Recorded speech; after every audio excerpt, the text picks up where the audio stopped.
आपका स्वागत है हमारे YouTube चैनल रिलैक्स माइंड में।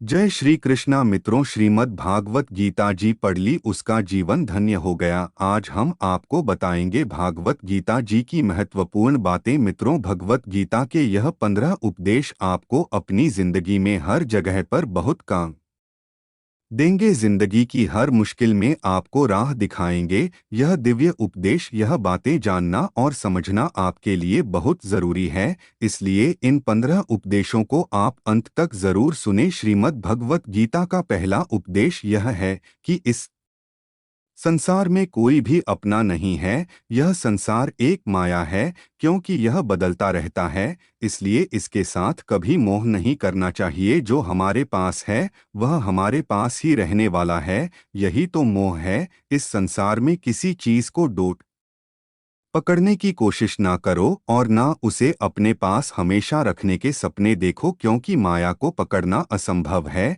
यह शरीर, माँ, पिता, भाई बहन, सगे संबंधी, मित्र, पड़ोसी, धन संपत्ति, मान अपमान, कुछ भी हम हमारे पास सदा के लिए रहने वाला नहीं है। इसलिए जब तक यह सब चीजें हैं, अपनी जिंदगी जियो, और जब वे जाने लगे तो जाने दो। ना पकड़ कर रखने की कोशिश करो और ना खोने का शोक मनाओ, क्योंकि यह कभी अपने थे ही नहीं। यह तो प्रकृति ने किसी उद्देश्य के लिए हमें कुछ समय के लिए दिए, और जब उद्देश्य पूरा हुआ तो वापस ले लिए। इसीलिए किसी भी चीज के लिए मोह मत करो। श्रीमद् भगवत गीता का दूसरा उपदेश यह है कि मनुष्य को अपने कर्म का फल भोगना ही पड़ता है। भगवान श्री कृष्ण भगवत गीता में कहते हैं, अवश्य में भक्त वत्सल भोगना ही पड़ता है। जिस प्रकार सैकड़ों गायों के बीच बछड़ा अपनी माँ को खोज लेता है, ठीक उसी प्रकार कर्म का फल आपको हजारों के भीड़ में भी खोज लेगा। मित्रों, एक समय की बात है, एक महात्मा अपने शिष्य के साथ घूमने के लिए निकले। चलते चलते जब महात्मा और उनका शिष्य एक तालाब के पास से गुजर रहे थे, तो उन्होंने वहां एक मछुआरे को पानी में जाल डाले मछली पकड़ते हुए देखा। शिष्य को यह बात बहुत बुरी लगी और वह मछुआरे को अहिंसा परमो धर्म का उपदेश देने लगा। लेकिन मछुआरा उसकी कोई बात समझने को तैयार नहीं हुआ। पहले मछुआरा शिष्य की बात को टाल रहा, लेकिन जब उसने शिष्य की बात नहीं माना तो दोनों के बीच में लड़ाई झगड़ा शुरू हो गया। दोनों को झगड़ते देख महात्मा ने शिष्य का हाथ पकड़ा और अपने साथ ले गए। महात्मा ने शिष्य को कहा कि बेटा, हमारा काम तो सिर्फ समझाना है, लेकिन भगवान ने हमें सजा देने के लिए धरती पर नहीं भेजा है। शिष्य ने कहा, गुरु जी, हमारे राजा को इस तरह के लोगों के बारे में पता है जो इस तरह के बुरे कार्य करते हैं, फिर भी राजा इन लोगों को दंड नहीं देते हैं। आखिर इस तरह के लोगों को सजा कौन देगा? शिष्य की बात सुनकर महात्मा ने कहा कि बेटा, तुम परेशान मत हो, इनको सजा देने वाली भी एक अलौकिक शक्ति इस दुनिया में है जो सब कुछ जानती है। भगवान की नज़र सबके ऊपर है और वह सबके कर्मों का हिसाब रखते हैं। इसलिए तुम अभी चलो, तुम्हारा उससे झगड़ा करने का कोई फायदा नहीं है। शिष्य गुरु जी की बात सुनकर संतुष्ट हो गया और उनके साथ चल दिया। इस बात को बीते हुए 2 वर्ष का समय निकल चुका था। एक दिन महात्मा और उनका शिष्य फिर उसी नदी के पास से गुजर रहे थे। शिष्य भी 2 साल पहले वाली मछुआरे वाली घटना भूल चुका था। वहां उन्होंने एक घायल सांप को देखा जो बहुत परेशानी में था। उस सांप को हजारों चींटियां नोच नोच कर खा रही थी। शिष्य ने यह दृश्य देखा तो उसका दिल करुणा से भर गया। उससे यह सब देखा नहीं गया। वह सांप को बचाने के लिए जाने ही वाला था कि महात्मा ने उसका हाथ पकड़ लिया और उसको जाने से मना कर दिया। शिष्य ने गुरु से पूछा, आप मुझे सांप को बचाने के लिए क्यों नहीं जाने दे रहे? महात्मा ने कहा, इस सांप को अपने कर्मों का फल भोगने दो। अगर तुमने इसको बचाने की कोशिश की तो इस बेचारे को अगले जन्म में फिर यह दुख भोगने पड़ेंगे, क्योंकि कर्म का फल सभी को भोगना पड़ता है। शिष्य ने महात्मा से पूछा कि गुरु जी, इसने ऐसा कौन सा कर्म किया है जो यह इतना भयंकर कष्ट भोग रहा है? महात्मा ने कहा कि यह वही मछुआरा है जिसको तुमने 2 साल पहले मछलियों को ना मारने का उपदेश दिया था और वह तुम्हारे साथ लड़ने के लिए तैयार हो गया था। वह मछलियां ही यह चींटियां हैं जो इसको नोच नोच कर खा रही है। शिष्य महात्मा की बात सुनकर हैरान हो गया और उसने महात्मा से कहा कि गुरुजी, यह तो बड़ा ही अजीब सा न्याय है। महात्मा ने कहा, बेटा, इस दुनिया में स्वर्ग और नरक के सारे दृश्य मौजूद हैं। तुम्हें इस धरती पर हर जगह ईश्वर के न्याय के नमूने देखने को मिल सकते हैं। इसलिए अपने कर्म को हमेशा याद रखना चाहिए, क्योंकि सच यही है, जो हम करेंगे वह एक दिन हमें भोगना ही पड़ेगा। महात्मा ने कहा कि हमारे जीवन का हर पल बहुत ही कीमती है, इसलिए इस जीवन को बुरे कर्म करके बर्बाद नहीं करना चाहिए। शिष्य को गुरु जी की बात समझ में आ गई। दोस्तों, यदि हम अपने जीवन में बहुत ज्यादा अच्छे कर्म करते हैं तो उसी के फल स्वरूप भगवान हमारे साथ न्याय करेंगे। इसलिए हमें जीवन में हमेशा अच्छे कर्म करने चाहिए। श्रीमद् भगवत गीता का तीसरा उपदेश यह है कि आज में जियो, कल की चिंता करना छोड़ दो। मित्रों, हमें कल की चिंता में आज को खराब नहीं करना चाहिए। अधिकतर लोग भविष्य के लिए धन संचय कर देते हैं, लेकिन वर्तमान में परेशान होते रहते हैं और इस तरह वह जीवन में कभी भी सुखी नहीं रह पाते हैं। मित्रों, एक बार की बात है, एक बहुत ही धनी व्यापारी था। उसके पास अपार धन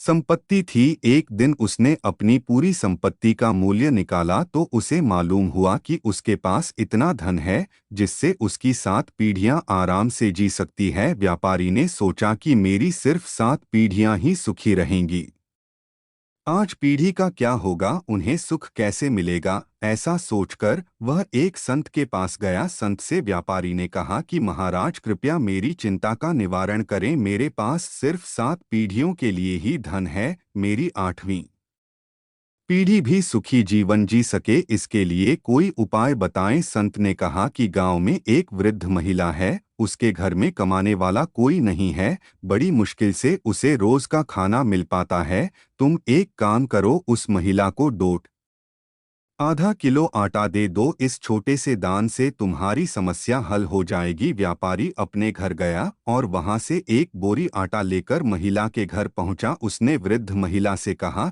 कि मैं आपके लिए एक बोरी आटा लेकर आया हूं, कृपया इसे ग्रहण करें। वृद्ध महिला ने कहा कि आज मेरे पास आटा है, इसीलिए मुझे यह नहीं चाहिए। व्यापारी ने बोला कि रख लीजिए, इससे आपको कई कई दिनों तक खाने की चिंता नहीं करनी पड़ेगी। महिला ने कहा कि मैं इसे रखकर क्या करूंगी, मेरे आज के खाने की व्यवस्था हो गई है। व्यापारी ने कहा कि ठीक है, ज्यादा मत रखो, थोड़ा ही ले लो, कल काम आ जाएगा। महिला बोली कि मैं कल की चिंता नहीं करती, जैसे आज खाना मिला है कल भी मिल जाएगा। महिला की बात सुनकर व्यापारी को समझ आ गया कि इस महिला के पास भोजन की व्यवस्था नहीं है, लेकिन यह कल की चिंता नहीं करती है। मेरे पास तो अपार धन संपत्ति है, फिर भी मैं बिना वजह चिंता कर रहा हूं। मुझे इस चिंता का त्याग कर देना चाहिए। मित्रों, इसलिए भगवान श्री कृष्ण कहते हैं कि हमें कल की चिंता में आज को खराब नहीं करना चाहिए। श्रीमद् भगवत गीता का चौथा उपदेश यह है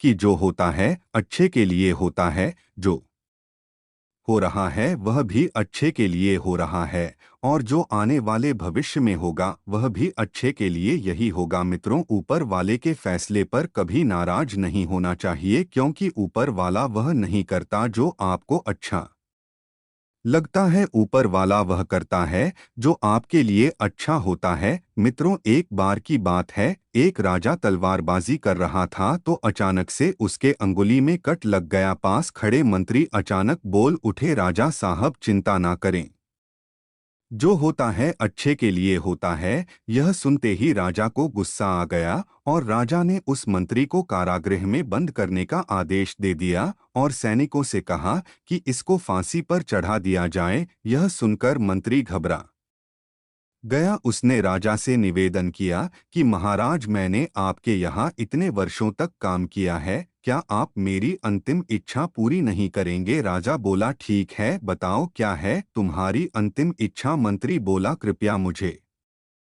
10 दिन का समय दीजिए, उसके बाद आप मुझे जो चाहे वह सजा दे दीजिए। राजा ने उसकी अंतिम इच्छा मान ली। राजा दूसरे दिन अपने सैनिकों के साथ जंगल में शिकार पर निकले। जंगल के बीच में राजा अपने सैनिकों से बिछड़ गए और रास्ता भटक गए। रास्ता ढूंढते हुए राजा वनवासियों के बीच पहुंच गए जो बलि देने के लिए किसी को ढूंढ रहे थे। वनवासियों ने राजा को पकड़ लिया और वन की देवी को बलि देने के लिए ले गए। बलि देने की सारी तैयारियां पूरी हो गई थी। जैसे ही राजा को बलि देने के स्थान पर ले जाया गया, वहां खड़े बुजुर्ग की नजर राजा की खंडित अंगुली पर पड़ी। उसने आवाज लगाई कि यह तो खंडित है, इसकी बलि नहीं दी जा सकती। जिसके बाद वनवासियों ने राजा को छोड़ दिया। राजा जैसे तैसे वहां से निकला और अपने राज्य पहुंचा और सबसे पहले कारागृह में बंद अपने मंत्री से मिलने पहुंचा। राजा ने मंत्री से कहा, आपने सही कहा था, अगर मेरी अंगुली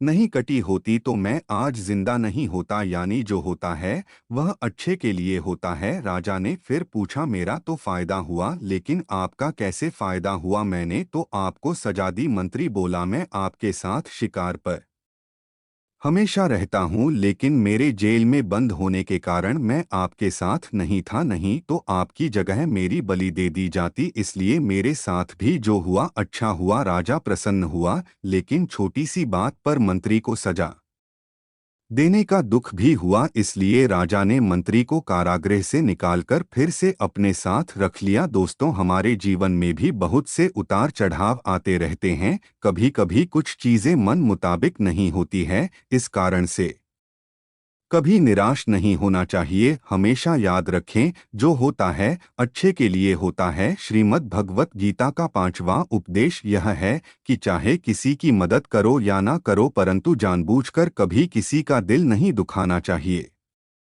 क्योंकि जब किसी का दिल आपकी वजह से दुखता है तो याद रखना, वह दर्द आपको भी एक दिन जरूर मिलेगा। मित्रों, एक बार की बात है, एक होटल में एक बहुत ही गरीब आदमी खाना खाने पहुंचा। लोग उसकी बदसूरत शक्ल देखकर उसे घृणा की दृष्टि से देख रहे थे। सभी लोग उस गरीब आदमी को होटल से जाने के लिए कह रहे थे, लेकिन होटल में काम करने वाली एक लड़की को उस गरीब आदमी पर दया आ गया और वह लड़की उसके पास आकर बोली कि बताइए, मैं आपकी क्या सेवा कर सकती हूँ। लड़की के इस दयालु व्यवहार से उस गरीब आदमी को बहुत ही ज्यादा आंतरिक खुशी हुई और उसने उसे बहुत धन्यवाद दिया, क्योंकि उस लड़की ने उसके साथ एक इंसान की तरह व्यवहार किया, ना कि एक गरीब की तरह। होटल के मैनेजर ने उस लड़की को चेतावनी दिया कि अगर वह आदमी खाने के पैसे नहीं दे सका तो उसकी वेतन से काट लिया जाएगा। लड़की ने सहमति जताई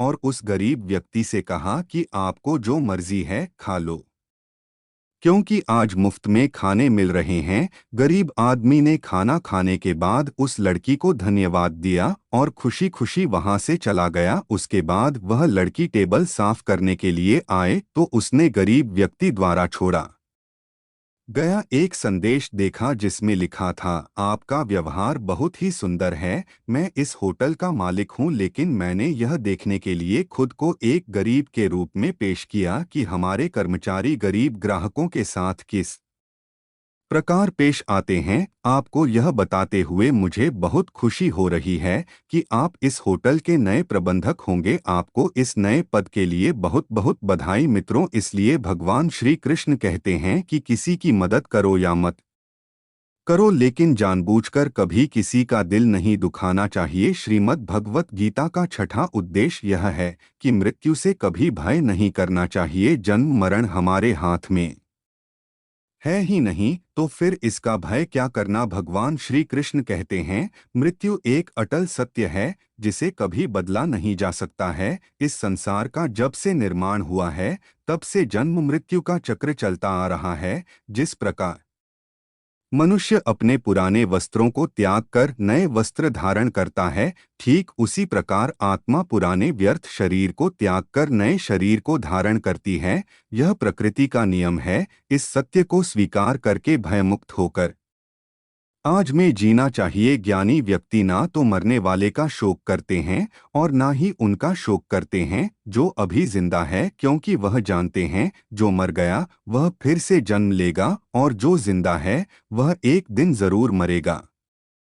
श्री कृष्ण कहते हैं आत्मा अजर अमर है, आत्मा ना तो मरता है और ना ही जन्म लेता है, क्योंकि आत्मा अजन्मा नित्य सनातन और पुरातन है। शरीर के मारे जाने पर भी यह नहीं मरता। आत्मा को शस्त्र काट नहीं सकते और ना अग्नि इसे जला सकती है, जल इसे गीला नहीं कर सकता और ना ही वायु इसे सुखा सकती है। भगवत गीता का 7वां उपदेश यह है कि मनुष्य को अपने मन को हमेशा नियंत्रण में रखना चाहिए। मनुष्य का मन वायु की तरह चंचल है। यह मन ही है जो मनुष्य को काम वासनाओं की तरफ भटका रहता है। अगर जीवन को सफल बनाना है तो मन पर काबू करना बहुत जरूरी है। मन को वश में करने से दिमाग की शक्ति केंद्रित होती है, जिससे कार्यों में सफलता मिलने लगती है। गीता के अनुसार जिस व्यक्ति ने अपने मन पर काबू पा लिया वह मन में पैदा होने वाली बेकार की चिंताओं और इच्छाओं से भी दूर रहता है। साथ ही व्यक्ति अपने लक्ष्य को भी आसानी से प्राप्त कर लेता है। अगर मन को वश में नहीं करोगे तो वह तुम्हारा सबसे बड़ा शत्रु बन जाएगा और तुम्हें धर्म और सत्य के रास्ते से भटका जाएगा। भगवत गीता का 8वां उपदेश यह है कि मनुष्य को क्रोध करने से बचना चाहिए। क्रोध मनुष्य को डोट नरक की ओर ले जाने वाला द्वार है। क्रोध करने से व्यक्ति का मन अशांत हो जाता है, वह आवेश में आकर कई बार अपना ही नुकसान कर बैठता है। भगवान श्री कृष्ण कहते हैं मनुष्य को क्रोध करने से बचना चाहिए। कितना भी गुस्सा आए स्वयं को शांत रखने का प्रयास करें। मित्रों, एक बार की बात है, एक किसान को खेत में छोटा सा नेवल का बच्चा मिला। उसे वह घर ले आया। किसान और उसकी पत्नी उसे अपने बच्चे की तरह पाले। नेवला उनके प्रति बहुत वफादार था। किसान की पत्नी को पुत्र की प्राप्ति हुई। अब वह नेवला को लेकर चिंतित थी कि कहीं उसके बच्चे को कोई नुकसान ना पहुंचा दे, इसलिए वह नेवला को घर से बाहर रखने लगी। एक सुबह किसान की पत्नी अपने बेटे को सुलाकर दरवाजा बंद करके उसके पिता से देखरेख करने को कहकर मंदिर गई। कुछ देर बाद किसान भी नेवले को बच्चे का ध्यान रखने बोलकर खेतों पर चला गया। नेवले ने देखा एक सांप खिड़की से कमरे में प्रवेश कर रहा है। नेवला भी खिड़की से कमरे में घुसा और छोटा होने के बावजूद सांप को मारने में सफल हुआ। सांप के खून उसके मुंह में लग गया। वापस नेवला खिड़की से बाहर आकर बैठ गया। जब किसान की पत्नी मंदिर से लौटी तो नेवला के मुंह में खून लगा देकर अत्यंत क्रोधित हो गई। क्रोध ने उसके विवेक और सोचने की शक्ति का हनन कर दिया। फलस्वरूप अपने बेटे का कातिल समझकर उसने नेवले को पास ही पड़े बड़े पत्थर से उस पर पटक कर मार डाला और रोती बिलखती अंदर कमरे में भागी। उसने देखा उसका बेटा सुरक्षित है और सो रहा है तथा खिड़की के पास एक सांप लहूलुहान मृत पड़ा है। किसान की पत्नी को सच्चाई का पता लग चुका था, लेकिन क्रोधवश जो अनर्थ उससे हुआ था उसका पछतावा करने के अतिरिक्त कोई विकल्प नहीं था। बिना सही गलत जाने उसने रक्षक को ही शत्रु समझकर मार डाला था। इसलिए श्री कृष्ण कहते हैं क्रोध से मनुष्य मूढ़ हो जाता है, फिर उसकी सोचने समझने की शक्ति भ्रमित होती है। भ्रमित होते ही विवेक नष्ट होता है और जब विवेक नष्ट होता है तो मनुष्य का पतन हो जाता है। श्रीमद् भगवत गीता का 9वां उपदेश यह है कि जो आपके साथ अधर्म करे, पाप करे, गलत करे, उसे सजा जरूर देना चाहिए। अगर आप उसे सहते हैं तो वह आपके साथ और गलत करता है। अगर आप उसे सहते हैं तो उसके पाप में आप भी भागीदार हो जाएंगे। अर्जुन श्री कृष्ण से कहने लगा कि जिनसे मैं युद्ध करने जा रहा हूँ यह सब मेरे भाई हैं, मेरे गुरुजन हैं। मैं इनके सामने कैसे हथियार उठाऊं, इन्हें कैसे मारूं? तो भगवान श्री कृष्ण ने अर्जुन से कहा कि जिन्हें तुम अपना मानते हो वे सब अधर्मी है, वह पाप के पक्ष में खड़े हैं और अगर तुम इनका वध नहीं करेगा, युद्ध नहीं करेगा तो समाज में और भी पाप बढ़ेगा, क्योंकि जब कोई ऐसे पापियों को नहीं रोकता है तो यह और भी ज्यादा पाप करते हैं। ऐसे ही जब कोई आपके साथ गलत करता है, आपको चोट पहुंचाता है, दुख पहुंचाता है और आप वह चुपचाप सहते रहते हैं, तो उससे सामने वाले को बल मिलने लगता है, वह आपको कमजोर समझने लगता है और आपके साथ गलत करने को वह अपना हक समझने लगता है। लेकिन जब आप उसके गलत व्यवहार को डोट उसके अधर्म को रोक लेते हैं, उसका विरोध करते हैं, तो वह अपनी सीमा में रहना सीख जाता है। यह कलयुग है। अगर इस जमाने में आपको खुश रहना है तो आपको अपनी रक्षा खुद ही करनी होगी। इसलिए कोई आपके साथ गलत करें तो उसे कभी सहना नहीं चाहिए। गीता का 10वां उपदेश यह है कि जो इंसान अपनी रक्षा खुद नहीं कर सकता, उसकी रक्षा भगवान भी नहीं कर सकते। श्री कृष्ण ने अर्जुन से कहा कि हे अर्जुन, तुम हर काल में मेरा स्मरण करते रहना और युद्ध भी करते रहना। तब अर्जुन ने श्री कृष्ण से पूछा कि यह युद्ध तो कुछ दिनों में समाप्त हो जाएगा, लेकिन आप कह रहे हैं कि तू हमेशा मेरा स्मरण करता रहना और युद्ध करते रहना। है प्रभु, हमेशा युद्ध करने का क्या मतलब है? तो श्री कृष्ण ने अर्जुन से कहा कि यह जिंदगी ही रणभूमि है। इस जीवन में सुख दुख आते रहेंगे और तुम्हें उसका डटकर मुकाबला करना है। श्री कृष्ण ने यह नहीं कहा कि तू चुप कर बैठ जाना और मैं युद्ध करूंगा। मित्रों, बहुत गहराई है गीता के ज्ञान में। हमारे जीवन की डोर भी ईश्वर संभाल कर बैठे हैं, लेकिन युद्ध हमें ही करना है। ईश्वर को याद करना है कि हे ईश्वर, हमें शक्ति देना, मुझे समझ देना, मुझे बुद्धि देना, ताकि मैं अपनी जिंदगी की सारी लड़ाइयां जीत सकूं, मैं जिंदगी में सही मार्ग पर चल सकूं। लेकिन आपको अपनी लड़ाई भी खुद लड़नी पड़ती है। जो लोग यह कहते हैं कि हम कुछ नहीं करेंगे, सब वह ईश्वर करेगा, तो कहते हैं कि आलसी इंसान को देखकर तो भगवान भी घबरा जाता है कि यह कुछ नहीं करेगा। भगवान ने बुद्धि दी है, समझ दी है। ईश्वर आपको प्रेरणा देते हैं, शक्ति देते हैं, लेकिन आपको अपनी रक्षा स्वयं ही करनी होगी। गीता का 11वां उपदेश यह है कि जो दुख में आपका साथ दे, मुश्किल वक्त में आपका साथ दे, वही आपका अपना है, बाकी सब पराये हैं। अपनेपन का नाटक करने वाले बहुत लोग होते हैं, बड़ी बड़ी बातें करने वाले बहुत लोग होते हैं कि हम आपसे बहुत प्रेम करते हैं। कोई भी दुख हो, कोई भी तकलीफ हो, हमें याद करना। लोग दुख उठाने की बात करते हैं, लोग आने जाने की बात करते हैं, हाथ मिलाना तो ठीक से नहीं जानते और दिल मिलाने की बात करते हैं। जब सच में आपकी जिंदगी में तकलीफ आएगी ना, तब आपको समझ में आ जाएगा कि आपका साथ देने के लिए कौन खड़ा है। क्योंकि उस समय पर सारे लोग भाग जाते हैं, क्योंकि लोगों को पता होता है कि यह व्यक्ति हमारे पास आया तो हमसे मदद ही मांगेगा, हमको कुछ दे नहीं पाएगा। लोग आपसे सिर्फ तभी रिश्ता रखते हैं कि आप उन्हें कुछ दे सकते हैं, आपसे उन्हें कुछ फायदा हो सकता है। लेकिन जब लोगों को यह पता चल जाता है, समझ में आ जाता है कि उनको आपसे कोई फायदा नहीं होने वाला, बल्कि उनको आपकी मदद करनी पड़ेगी, तो वह आपको दूर से ही देखकर भाग जाते हैं। इसलिए जो आपके मुश्किल वक्त में आपके साथ खड़ा हो जाए, सिर्फ वही आपका अपना होता है। बाकी इस दुनिया में सब पराये हैं, क्योंकि सिर्फ अपना अपना कह देने से कोई अपना नहीं हो जाता। श्रीमद् भगवत गीता का 12वां उपदेश यह है कि धोखा अपने ही देते हैं। अक्सर आपको चोट वही लोग पहुंचाते हैं जो आपके अपने होते हैं, जो आपके दिल के ज्यादा करीब होते हैं, क्योंकि उनको आपकी कमजोरियों का पता होता है। बाहर वाला आपको धोखा नहीं दे सकता, क्योंकि उसको आपके बारे में पता ही नहीं है कि आपको चोट कहाँ पहुँचती है। लेकिन जो आपका अपना है, आपका खास है, उसे बहुत गहराई से पता होता है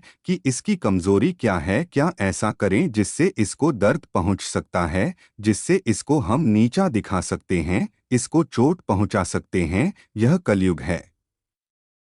इसमें बाहर वालों से नहीं, जो हमारे अपने हैं, उनसे ही सावधान रहना होता है। गीता का यह सबसे महत्वपूर्ण ज्ञान है, क्योंकि महाभारत की लड़ाई पराये लोगों में नहीं थी, यह भाइयों की लड़ाई थी, एक ही परिवार की लड़ाई थी। सब आपस में एक ही वंश के लोग थे। कितनी बार दुर्योधन ने जहर देकर भीम को मारना चाहा, न जाने कितनी बार दुर्योधन ने पांडवों को जान से मारने की कोशिश की। वह उसका पराया नहीं था, उसका भाई था। सारी लड़ाइयाँ घर के अंदर ही होती है, बाहर कौन लड़ेगा हमसे, घर में ही सारे झगड़े होते हैं। तो आपको चोट सिर्फ वही लोग पहुंचा सकते हैं जो आपके अपने हैं। गीता का 13वां उपदेश यह है कि अपना काम बनाने के लिए लोग आपकी तारीफ करेंगे, आपसे रिश्ता बनाने की कोशिश करेंगे, लेकिन उनके व्यवहार को सच मानकर अगर आप फंस जाएंगे तो आगे चलकर आपको ही नुकसान होगा। कहते हैं कि लोग अपना काम निकालने के लिए गधे को भी बाप बना लेते हैं। वास्तविकता में अभी वही युग चल रहा है जहां लोग अपना स्वार्थ पूरा करने के लिए किसी भी हद तक गिर सकते हैं। भगवान श्री कृष्ण कहते हैं, किसी के मीठे शब्दों में कभी मत फंसना, बल्कि आंखें खोलकर इंसान को डोट परखना सीखो। श्रीमद् भगवत गीता का 14वां उपदेश यह है कि मनुष्य को हमेशा अपने विचारों को स्वयं में रखना चाहिए। भगवान श्री कृष्ण कहते हैं, अगर सही मायने में आप अपना जीवन बदलना चाहते हो तो सबसे पहले आपको अपना मन बदलने के लिए तैयार रहना पड़ेगा, क्योंकि जैसा आपका मन रहेगा वैसे ही आपके विचार होंगे, और जैसे आपके विचार होंगे वैसे ही आपका जीवन होगा। नीच विचार रखोगे तो नीच बन जाओगे, अच्छे विचार रखोगे तो ऊंचाई पर जाओगे। और इस चीज को लेकर भी कभी दुखी मत होना कि कोई आपको समझ नहीं पाता। इस दुनिया में हर किसी के अंदर इतनी काबिलियत नहीं है कि वह तुम्हारी काबिलियत को समझ पाए। गीता का 15वां और महत्वपूर्ण उपदेश यह है कि मनुष्य को हमेशा सत्य के मार्ग पर चलना चाहिए। भगवान श्री कृष्ण कहते हैं, जिस प्रकार प्रकाश की ज्योति अंधेरे में चमकती है, ठीक उसी प्रकार सत्य भी चमकता है। इसलिए व्यक्ति को सदैव सत्य के मार्ग पर चलना चाहिए। जीवन में कितना भी कठिनाई आए, जो व्यक्ति सत्य का मार्ग कभी नहीं छोड़ता, आखिर में उसकी जीत निश्चित होती है और अंतकाल में वह परमात्मा के परम धाम को प्राप्त होता है। भगवान श्री कृष्ण कहते हैं, जो मनुष्य मुझसे परम प्रेम करके इस परम रहस्य युक्त गीता शास्त्र को मेरे भक्तों में कहेगा, वह मुझको ही प्राप्त होगा, इसमें कोई संदेह नहीं है। उससे बढ़कर मेरा प्रिय कार्य करने वाला मनुष्यों में कोई भी नहीं है, तथा पृथ्वी भर में उससे बढ़कर मेरा प्रिय दूसरा कोई होगा भी नहीं। जो मनुष्य श्रद्धा युक्त दोषों से रहित होकर इस गीता शास्त्र का श्रवण भी करेगा, वह भी सभी पापों से मुक्त होकर मेरे परम धाम को डोट